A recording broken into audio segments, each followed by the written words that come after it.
Shall we begin? Everybody understands a little bit of English.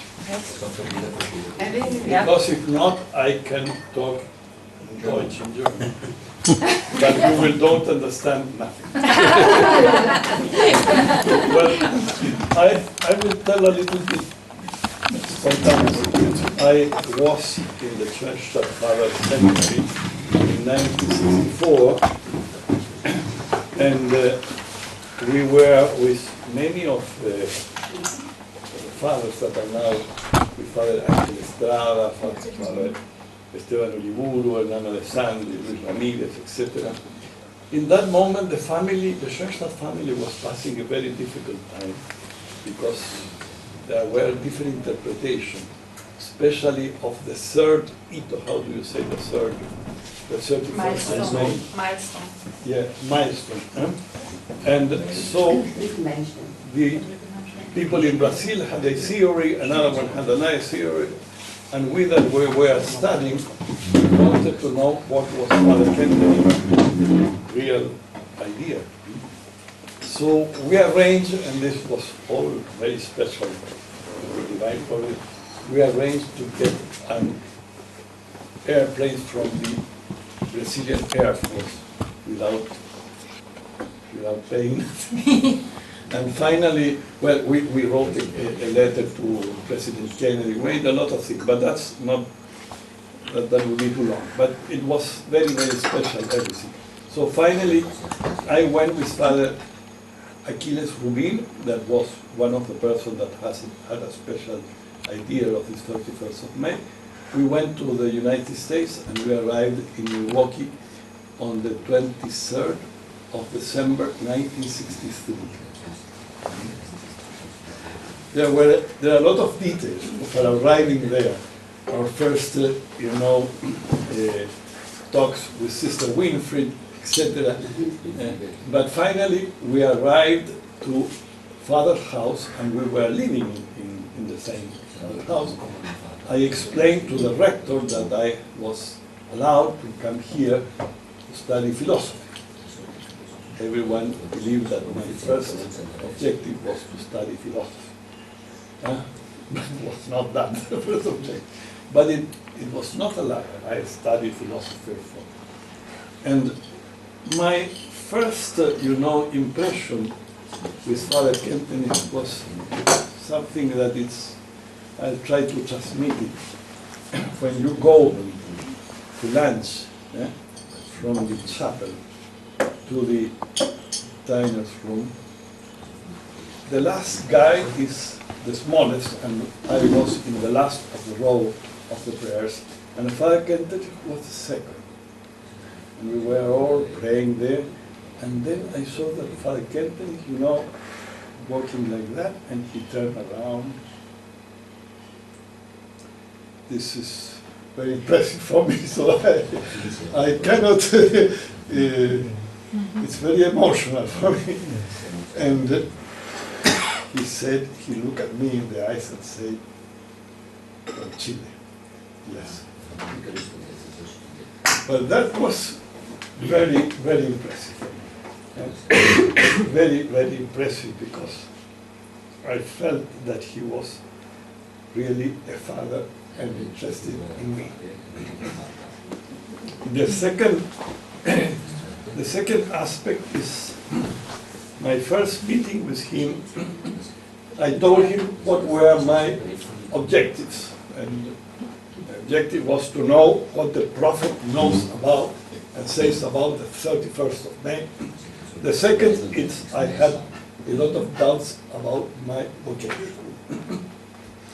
And in the first moment, I have a very special feeling that is very difficult to explain. My first vivential experience was not specially about Father Kentenich as founder of Schönstatt, etc., etc., but was the experience that I have never had to be with a saint. I had never felt myself so near to God than looking and talking with Pater Kentenich. That was my first experience. Is that what they say with, you know, the son, el cura de Ars, ¿cómo se llama? Pfarrer von Ars. Huh? Pfarrer von Ars. Yeah, someone say, when he went there, I have seen God in a man. That was my first experience. The second was very special. I told him I come to this, and to this. And he told me very calmly, you know, you are going to stay here for 2 months. We have time. First, we are going to live together. To live together. Not to try, you know, to begin with the third. And second, to know a lot, one of each other. Not only he from me, but also I from him. And then we will have time to talk. That has been something that has been grabbed, how do you say, gravated, especially for our pedagogic actuation with the courses we are accompanying. Because the first is to live and to know each other and to hear each other, and not to begin doing a predicts or, you know, or trying to make. That was very, very important. Live and know one to each other. And then he told me something that was very, very special. About vocation, for me was very impressive. You know, he told me, I have just received a letter from a priest from Schönstatt. That is living priesthood. He's living, you understand? He's going away from priesthood. At that time, I thought that it was impossible that a priest from Schönstatt could leave the priesthood, because I thought they were like nearly angels.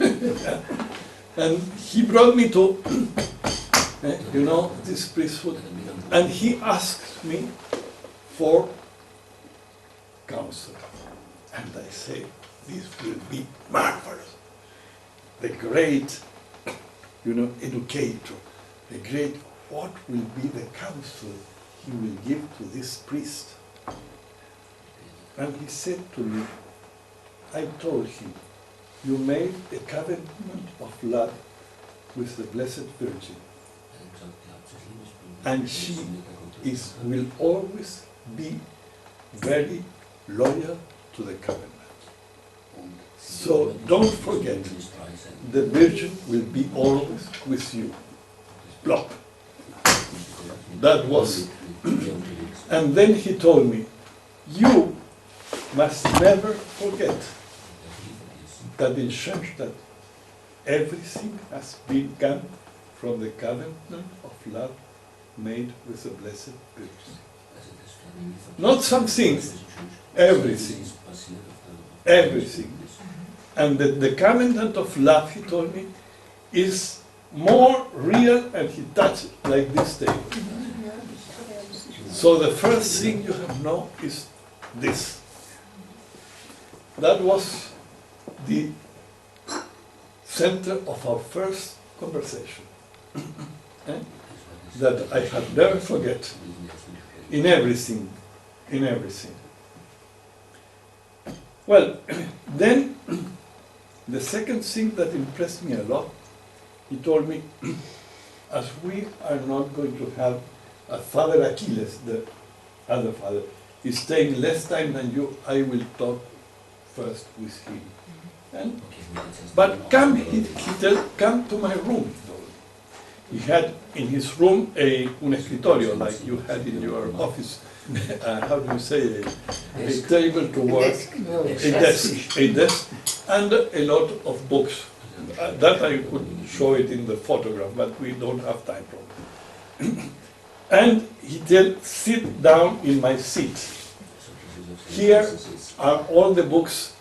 You can take anything you want for studying. I look at the books and everything was in German. And then, and first he told me, you know, maybe you prefer that we talk in Latin because you don't know Dutch. But I would prefer English. English, and perhaps I know a little bit of Latin if in some moment we have, he was professor of Latin. He could talk Latin like we talk like that in English. And there I stood in his room, sitting in front of his desk. There were a lot of papers. There were a lot of letters.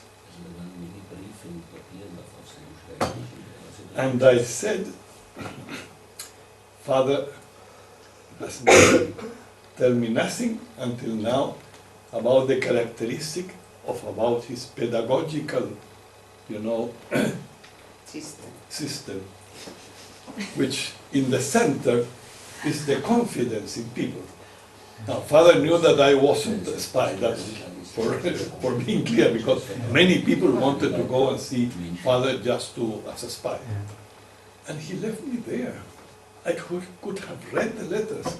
I could have, and I said, well, this man believes in human being, believes in person. That was, for me, more impressive than any homily about, the confidence and about, that you have to do. I said, I was sitting there, and I asked me, can I take photographs? You can take all the photographs. So I think I am the only one that has a photograph of the bed where the father slept in Milwaukee. Because at that time, I was not very probably responsible, and I was like a child. So I took a lot of photographs. Well, and that was, my second. Then another very special experience was that I could help Mass every day at 6:30. Father celebrated the Mass in the Exile Shrine in Milwaukee. So we struggled with, there was a brother John that probably was the only one. There were two Schönstatt fathers there, Father Brell and Father Haas. But the other fathers had a community that was not very good. They stood seeing television until 3, etc. But this brother John was the one that used to help Father at the Mass. So we struggled a little who would be the one that would. So I told him, well, I want to be only 2 months, so please let me. So I could not only,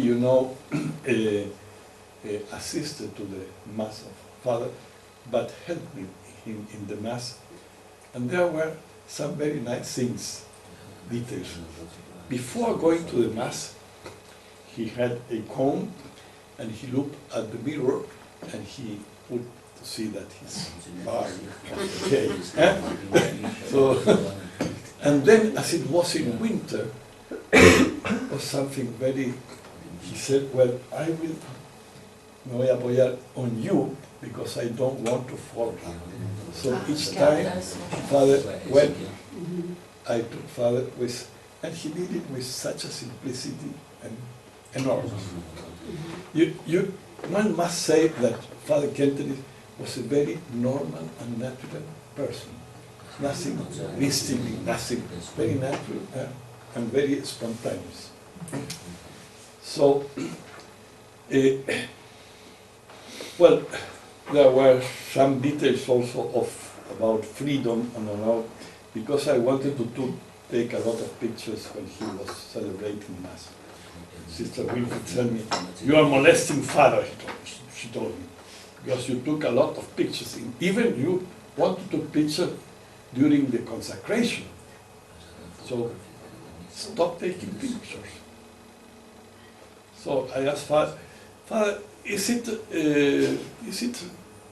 molest to you that I take pictures to you during the Mass? Oh, no. But if I take more pictures? No, no. And if I took during the consecration? You know, take all the pictures you want, and that's finished. Well, in a certain sense, I understand Sister Winfried, you cannot be, you know, but anyway, I took 3 or 4 pictures during consecration. So I have those pictures. Those are one of the pictures I could have shown you. Then came many other details. The other details is had very good humor. Very good humor. And about the second day that was before Christmas, he told me, "What were you last night?" He told me, like with a special look like that. "Where were you last night?" "Oh no, I went out with some of the father here to the house of the king." No, I know. "You were drinking," he told me. "No, Father, I was not drinking." "Father, I didn't, understand the joke." And he said, "Father is going to have a bad idea that no, I know you are a night drinker." A night drinker.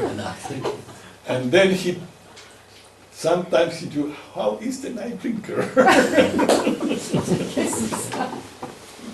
Well, and another of these things that I wanted to try to be most of the time with him, and on Saturdays afternoon, we went to St. Michael to give some sermons to the people. And I say, "Father, can I go with you to St. Michael?" "And why do you want to go with me?" "Well, no, I know why you want to go. Because there is dancing, and you want to go and dance there." But this was a very elegant manner to say, no, you see. It's not that he thought that I wanted to. He had those fine details, and I really felt like I was a child with him. That was really the impression. My first confession with him, I was very disillusionated, deluse, not to have big sins. Because at least at that time I didn't have very big sins. I had normal sins. Because always the Father heard me, the confession, and tell me all it.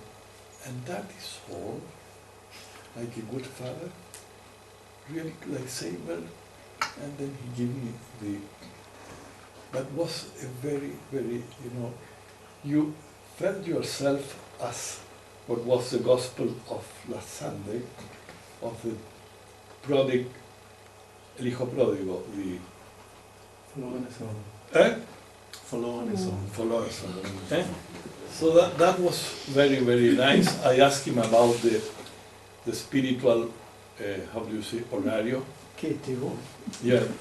And I hadn't got a very good, I told him, this is not functioning very well. And what do you think? He told me, I think it's a very good, medium for, and they, not like Joseph Henry, not the 18 points of Joseph Henry, but you must see that your horario, how do you say horario, that your stunden or Kriterium, is related to your life, is related to your history, is related to your personal idea. If not, you'll have a formalism, and I don't like formalism. You must have something that is really helpful for profounding your relation with God, with other people, and with your history. And now, then begins the part, he in which I began to talk with him. And the first he was much more interested in me than in explaining me the 31st of May. He was interested in my person, in my life. Afterwards, I became acquainted that was the center of the mission of Schönstatt. Los vínculos, the relation, how do you say vínculos? The Beziehung, and to know each other, and to be, be interested in the person, not in something, in the real person. So I first began relating my history since I remember very little the history of my family, etc., etc. And Father, yes, was hearing, making, and sometimes he shut her eyes, and I thought, Father is getting asleep. And so I stopped talking, and he told me, no, Father is hearing. Father is hearing. He never said, this was very nice, he never said, I am hearing. He said like, in a third person, like Tarzan, Father is hearing, or Father thinks this, or Father thinks that. It was very nice, something very, very special. And then I thought, and I have some doubts, we haven't had the possibility to have good spiritual directors. I have doubts on my vocations. And my first idea, I said, I am in front of Pater Kentenich. The Holy Spirit will come down to his head and will tell me immediately, this is what you have to do. And then he told me, well, Father will think about it, and we have to pray to see what is God's will. He didn't say, and I will pray. We have to pray.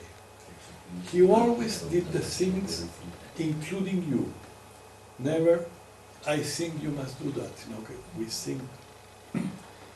So this was very special because I really thought that Father was going to advise me not to continue.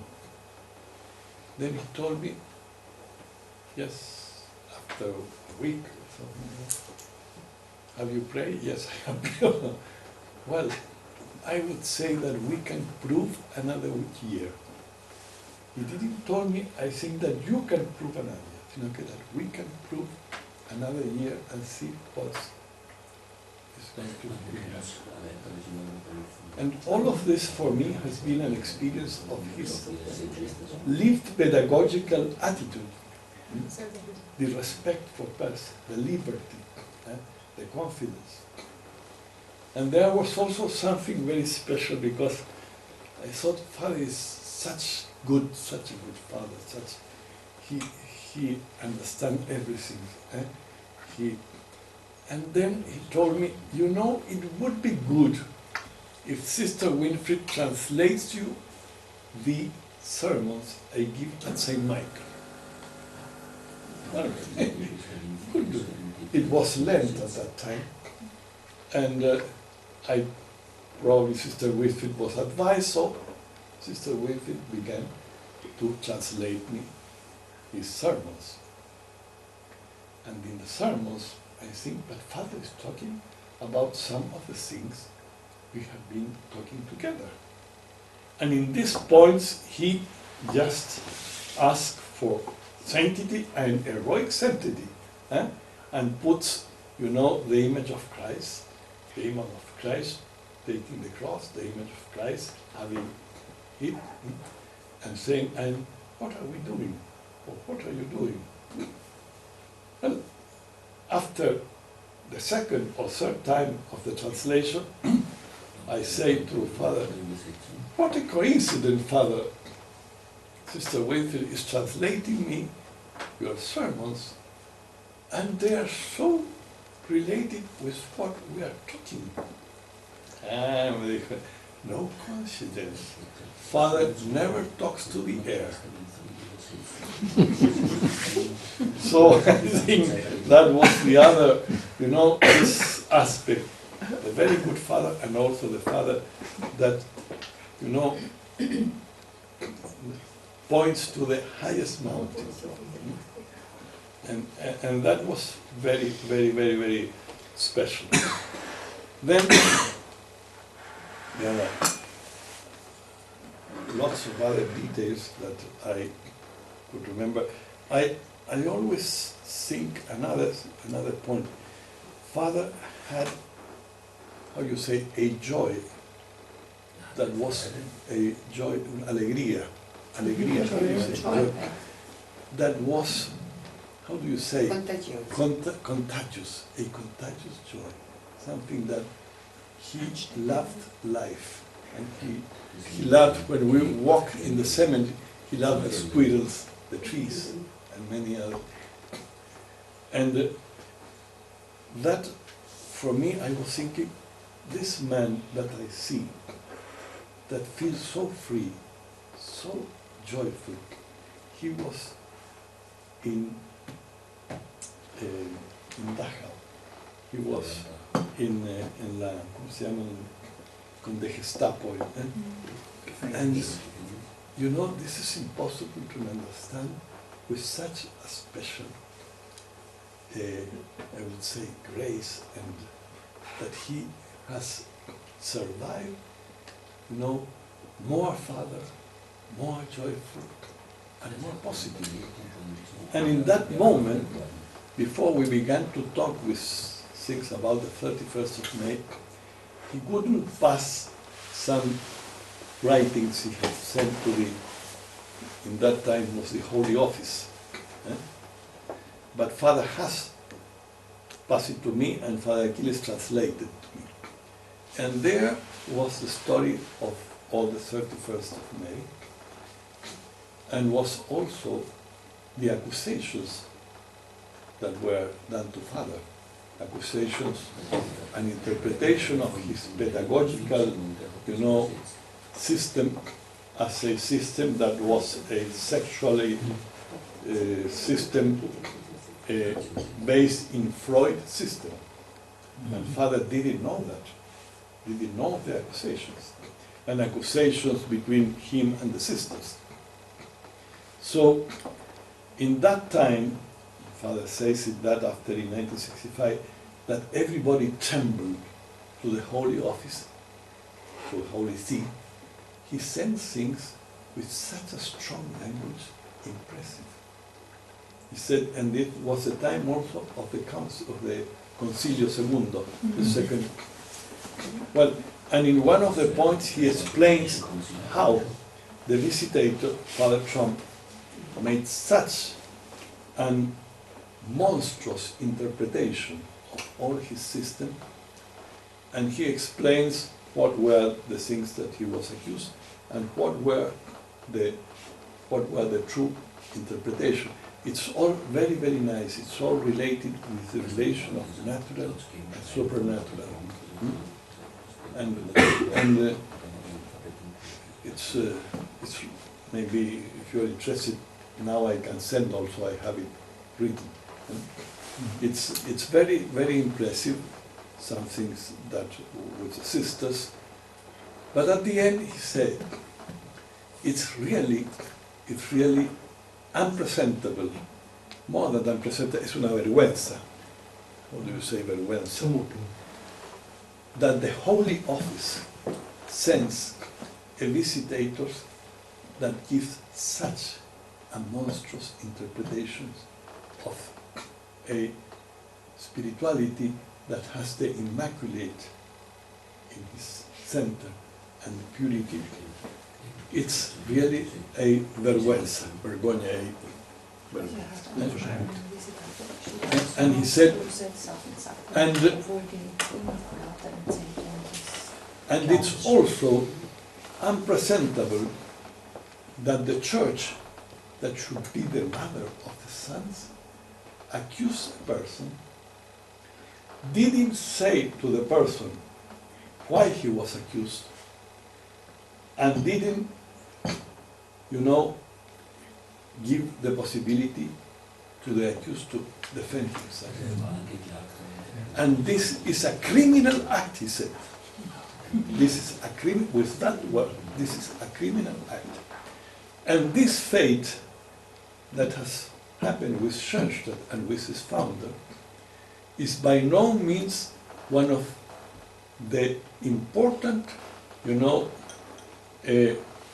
important objections and things that the cardinals, because in this moment many cardinals had said in the Concilio Vaticano II. And was one of the things that was important to change the holy offices. Once it's the Inquisition, the Inquisition, the Santo Officio, the Saint of, it's now the congregation, you see, of the faith. It's not on. Well, and he said all of that was plain. And more, he said, and that was for me, and who is responsible for this? And he said, the first responsible for this is el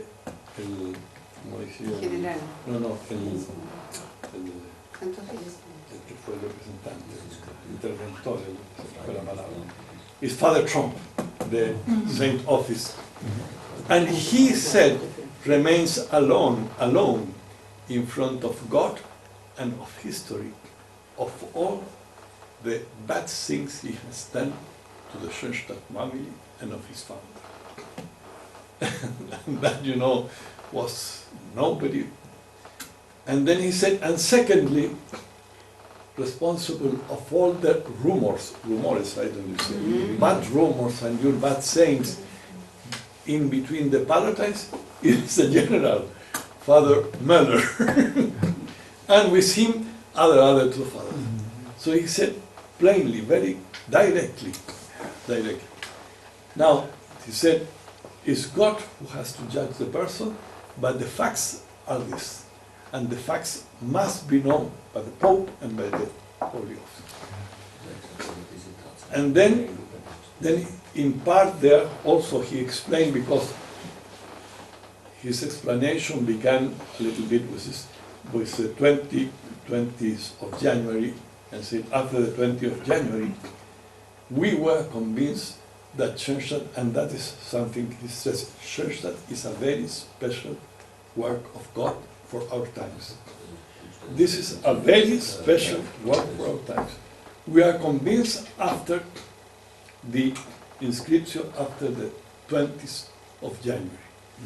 And now we have to go out. Schönstatt must go out to publicity, must go out to the church, must go out to other countries, must be known, plainly known. And so he said, we published the Himmelbörst. I began the international, trips, because Schönstatt should be expanded, because this is a work for the church. And third, I asked that the sisters could be visited. He didn't ask for an official visitation, visited by the bishop, so that they can be known.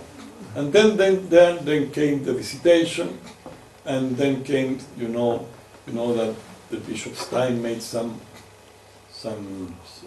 observations that appear not to be very central, but for Father Kentenich was central.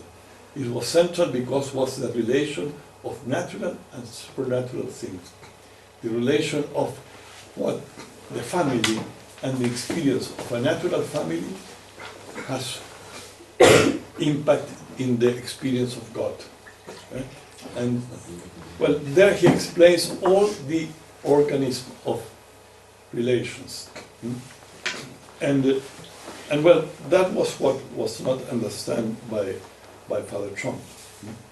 And well, and that was, I began to understand, that was what, and on the 31st of May, what I wanted to know is that I was not thinking in the Schönstatt family, I was thinking in the church. on the 20th of January, I was thinking on the Schönstatt family, the complete integration of Schönstatt family and father as founder and as father. But on the 31st of May, my interest was the church, and that Schönstatt should go out to the church.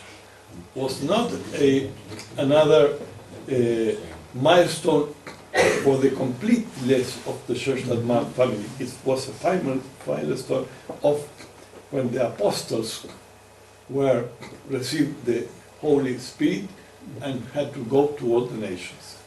And that was my step. That was a step that I know was very, it was very courage.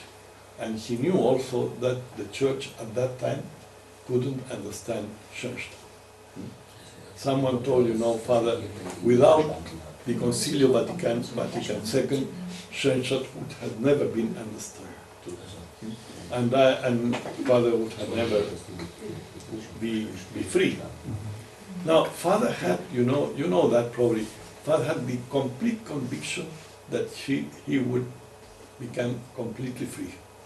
Because at that time, that also for me was very impressive, this so joyful person, this so happy, this positive person, always, and with the church that he had done all this for the church, and the church had put, his prestige, his honor, all has been put. I have, looking backwards, that the time of Milwaukee was much more difficult for our father than the time of Dachau. Because he was with his hands tied, he saw that the family was bleeding everywhere, that the family was not united, that many people that were his friends were not his friends, and that he couldn't do anything. So I think the 14 years, as you say, the fourth station, I think for him were the most probably difficult time. Eh? We are in the time to finish. I think we have. You tell me, because well, and there are many other small things that I ask Father. For example, I ask him something that for us has been very important in the pedagogic aspect.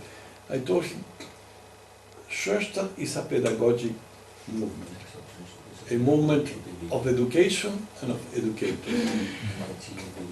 And you must have studied, taking a lot of things of modern psychology to set up your pedagogic theory. No, he told me.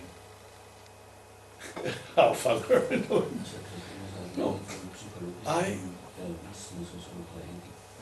took the center of my pedagogic theory from God's pedagogy in the history of salvation and in the gospel. That is the center. If you want to understand the center of all my pedagogic theory, you must go there. Now, there are other things also that one can learn from the new psychology. The importance, for example, that he gives to emotion, to sentiments, to subconscious, to the education of the subconscious, to the importance of the first moments of the child, the first impression. That all he was in this more advanced than modern psychology. He said all that obviously is included. We must learn, also from all the natural things that are being discovered. But that was very important thing. So to understand, so that our pedagogic is a pedagogic of movement, of liberty, as he told me, God is like that. The Father of heaven has been like that with that, and is going to be like that in your life and in the life of everybody. So we have to do a education as Christ and as the Father of heaven has done it. And we must, enrich it with all that psychology, modern psychology, has taught us. And he gave a lot of importance to the emotion, to the sentiments, and he told, that a person is not completely in the hands of God and in the hands of faith if he has not his whole, his whole integrity from instinct, sentiments, emotion, voluntary and rationally together integrated in the heart, in the Gemüt. And then I told him, well, but this, you give a lot of, how did you get to also to give such importance to the emotions, to the sentiments? And he told me, well, it's the first commandment, he told me. How? It's the first commandment. You must love God with all your reason, and with all the forces of your life. Eh? That was really evident, but I have never made the switch, the relation of the pedagogic theory and the first. It was very, very interesting that all his answers were very simple, very profound, and very anchored, in the history of salvation. And one day I told him, asked him, and how did you thought about, ¿cómo se llama lo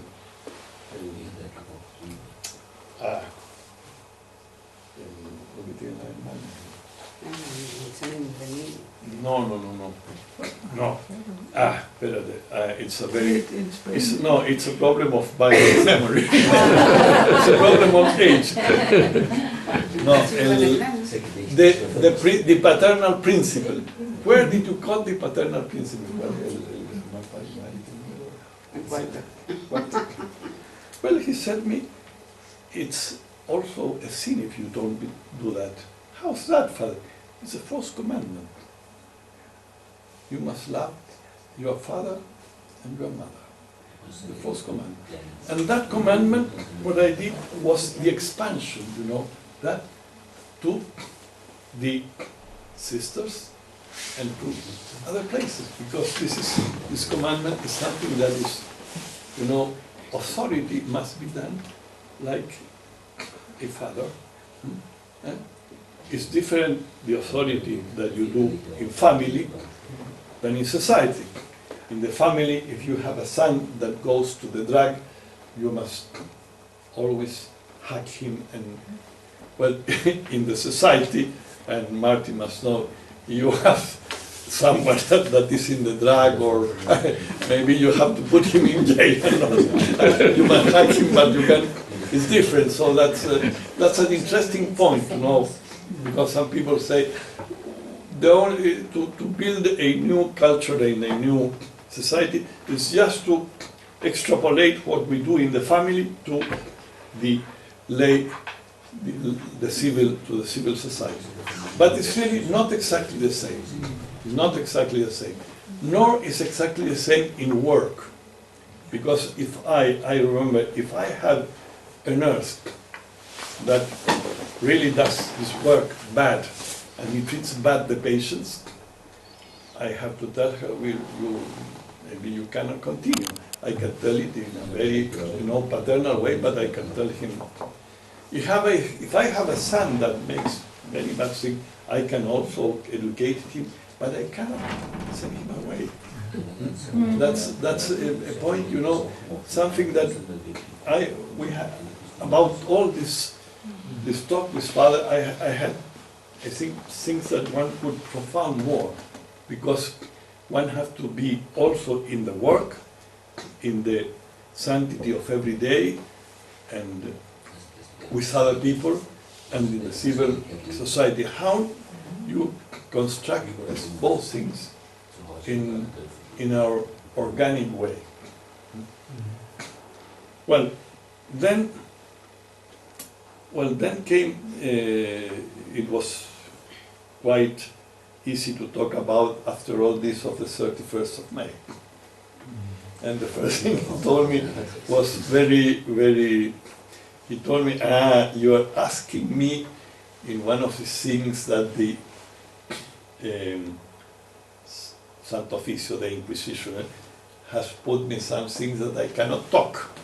Oh, sorry, Father, I am not asking you. No, you can ask all that you want. Father knows what he can talk, and Father knows what he cannot talk. So you, completely free, ask any question. So finally, he explained it in a very, very simple way, and because all the answers of the Father were quite simple, not simple in that they were not profound, that they were not complicated. And he explained it, well, it's what I had read. It was the point where I was looking at the church and that Schönstatt should go out to publicity. And it's the specific, mission of Schönstatt is to, he said, the cruzada, ¿cómo se llama cruzada? The Kreuzung to the world and to the church of living, loving, and thinking in an organic way. The organic humanism, it's a vision that integrates the philosophy, as I like the philosophy of the second causes of St. Thomas, with the philosophy of St. Augustine, of the personal and loving relation with God. And this is integrated in the organic vision, philosophy, theology, social science, psychology, and this is a mammoth for the future generations to integrate this vision in everything in society. And that is our crusade, to give it to the church and to give it to the... Evidently, this poses us a great challenge. And what is the great challenge? That we must live profoundly this spirituality. Profoundly.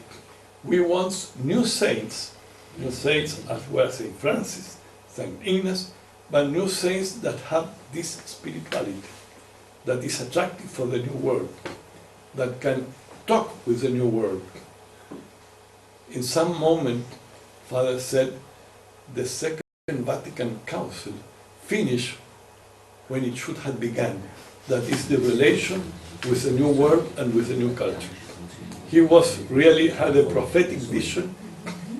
What has happened in the world now is probably what Pater Kentenich was thinking. The church has lost many of its moral, authority. At least in our country, it's something very different. The secularization is impressive. As what Pope Francis said, Jesus talked about, oveja, of the lamb, the sheep there is one sheep that is lost. Now there are 99 and we have one. If we continue to encourage to one sheep, well, we are going to stay. And then he talks about that the church is no more a rock, but it's a sheep that must go, in the torment. And we must begin, to be prepared with that. Well, he told me that was the center.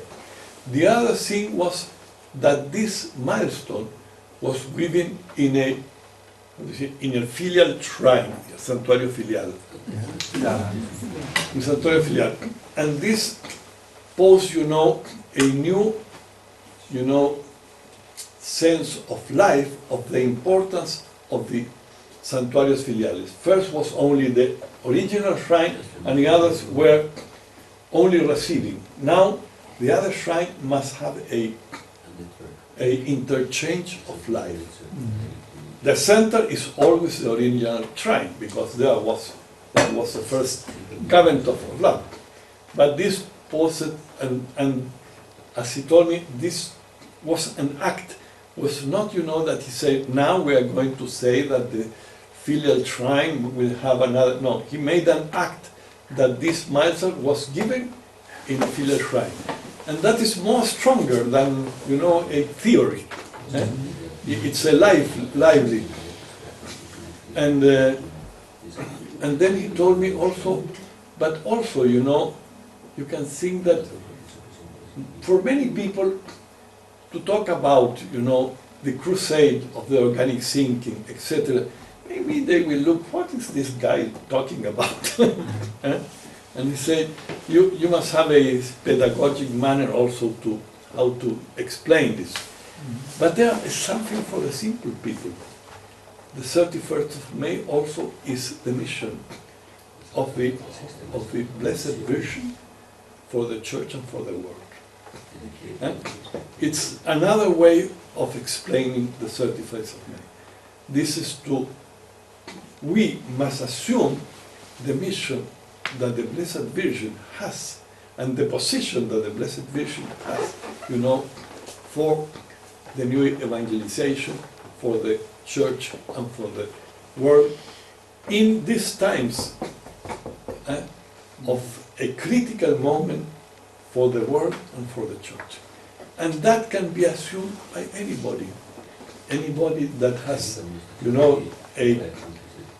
a spirituality, a Marian spirituality, and lives the covenant of love, if he does it well, he will be, developing the organic vision and the organic life. Because in Mary, all the organic, vision is connected. So that was the other point that was very, very, and in the moment when I was there, the council, the Vatican Council was in the time where they were talking about if they put the Blessed Virgin as mother or not mother of the Church, etc., etc. And you know that most of the personnel there of the bishops didn't want to say something officially as mother of the Church. And was Paulo VI that he said, we will finish with the Blessed Virgin, Mother of the Church for the New World. And Father was continually, following what was happening in the Vatican Council. Because he said, what we did was an advance of the Vatican Council.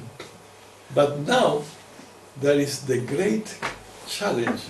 How is the Vatican Council going to go lively, in all the church? And that is something that we are experiencing now. I think Pope Francis has something very. He gave us now a talk to the Academy for Life. It was very interesting. I don't know if he has read Pater Kentenich or something like that, but he said it was about virtues. Virtues, virtudes. Yeah. And he said, tubenes are not norms. You can perhaps explain tubenes in a formal way or only rational. The great challenge is that tubenes are something that are impregnated in the heart that unites the same facet that unites emotion, instinct, reason, and everything. And that is what the world needs today. And the young people, if you will explain virtues, maybe you can talk it as Aristotle, etc., like this, and like that, and separated, they will, it's not going to be. If you do it as something lively, that makes flourishing life.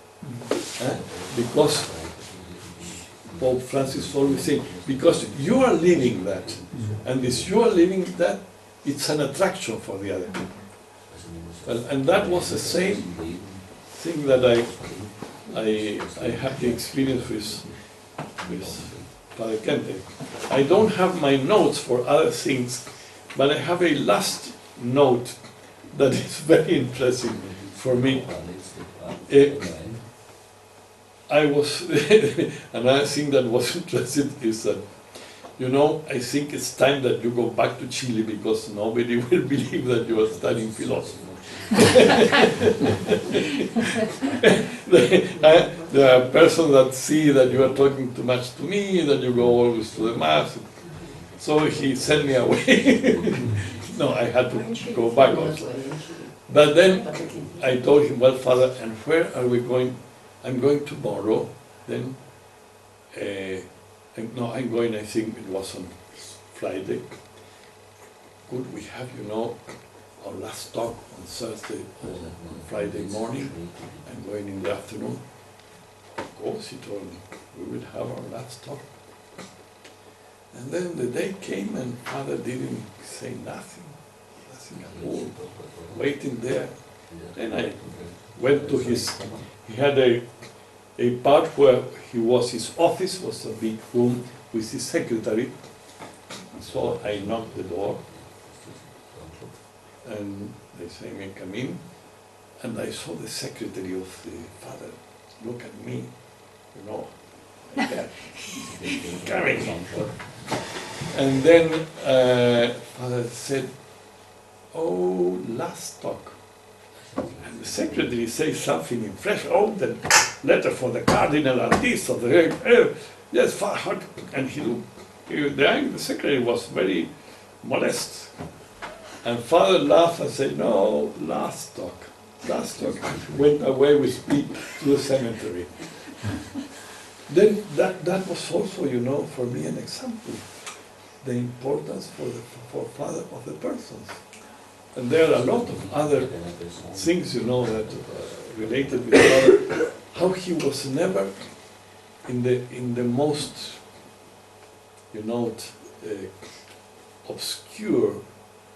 Father was always preoccupied of the persons. So we made our last walk in the cemetery. Very, very nice talk. And then in the afternoon we went to the shrine and he gave me the benediction. And you know, Martin has that photograph, but Sister Winfried cut me for the photograph because it was a very nice photograph of Father Kentenich. But nobody was interested in seeing me. So I don't know if we have the complete photograph here, but it is a very nice photograph. Sister Winfried, after we became very friendly with ¿Lo tiene ahí?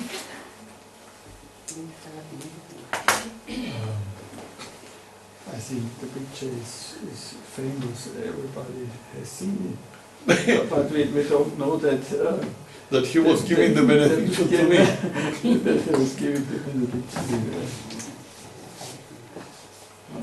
Well, you can probably ask me if you want any other details or any other things that in this moment probably I don't have my notes and I don't remember. But for me it changed my life. Not only changed my life, I think for me it was impressive when one sees that sometimes there are many problems in the Schönstatt family. I always remember my experience with Pater Kentenich. Yeah, Pater Kentenich is Benedictine. Oh, yes. Martin.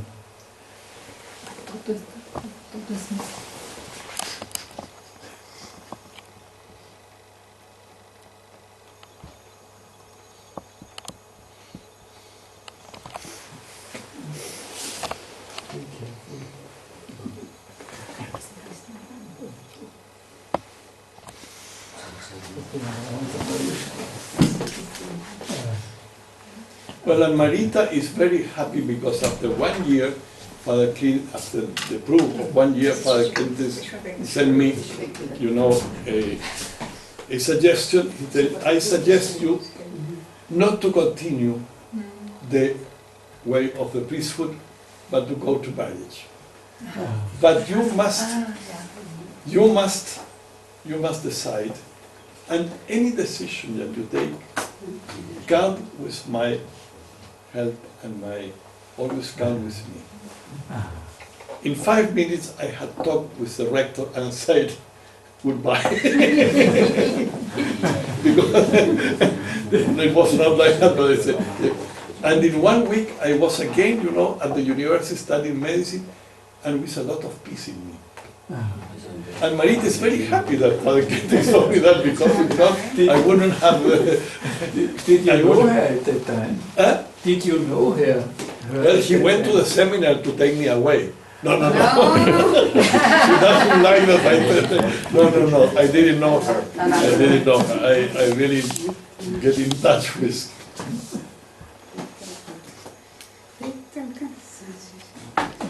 No salgo yo. Es que está tapado ahora por alguien ahí.